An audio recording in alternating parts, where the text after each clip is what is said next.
It is November 9th, 2022, and you're watching The Code Report. Since the dawn of man, the high priests of civilization have prophesied chaos, destruction, and change following a blood moon or lunar eclipse, like the one we saw yesterday. Today, it's becoming clear that those prophecies are 100% correct. Now, this is a Learn to Code channel, and I like to be positive and optimistic, but I think it's also important to be honest about the short-term headwinds facing tech right now. Becoming a programmer has never been easy, but I think it'll be even harder for the next year or two. Today, Meta announced layoffs of over 11,000 employees, and that's pretty huge when you compare it to Twitter's layoffs of 3,700 employees last week. That's mostly due to Zuckerberg's bad bets on the metaverse and ridiculous spending to go along with it. Meta, the company, is going to be fine. They're still very profitable and have tons of cash, but if you're looking for a FAANG job in 2022, you might want to take the F out of the equation. You can also remove the A because Apple and Amazon have implemented hiring freezes. Google and Netflix are still viable options as of today, and then the missing FAANG member, Microsoft, also recently implemented layoffs, so they might be out of the question for a while too. But most people don't work at FAANG. There's a lot of other tech companies to consider. Unfortunately, they're also getting hammered, and we're seeing layoffs there as well. Robinhood cut 23%, Intel cut 20%, Snapchat 20%, Coinbase 18%, Lyft 13%, and even Stripe just laid off 14% of its workforce. And there are many others that you can check out on layoffs.fyi, a website that keeps track of all this stuff. As you can see, in 2021, there were almost no layoffs, and now we've seen huge increases throughout the entirety of 2022.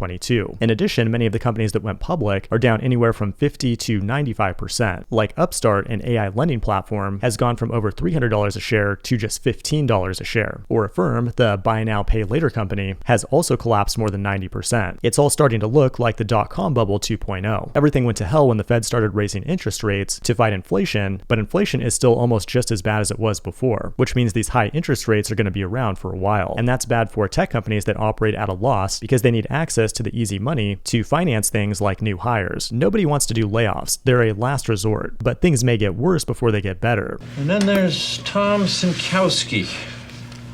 He's useless. Go on.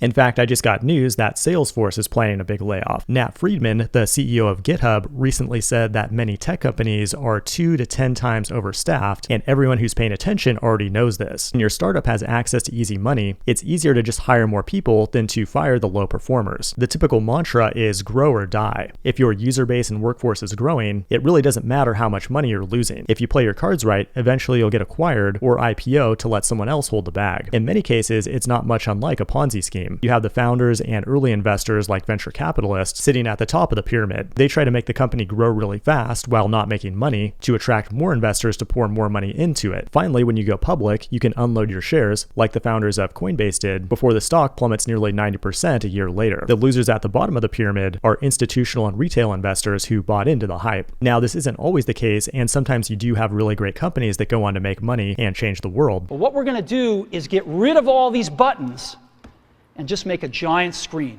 But it's important to understand how the game is played. If you're a programmer, you're just a pawn in this game. However, pawns can be very important. None of these companies are going to be firing their top engineers. Software engineering is at the very core of what most of them do. Those jobs are only going away when the company goes bankrupt. So I think the key to doing well in this job market is to be hardworking and or be really good at what you do. And remember, this is only a phase caused by the recent lunar eclipse. Luckily, on April 8th, 2024, a solar eclipse will happen, at which point the Fed will pivot to usher in the next cycle of irrational exuberance. This has been The Code Report. Thanks for watching, and I will see you in the next one.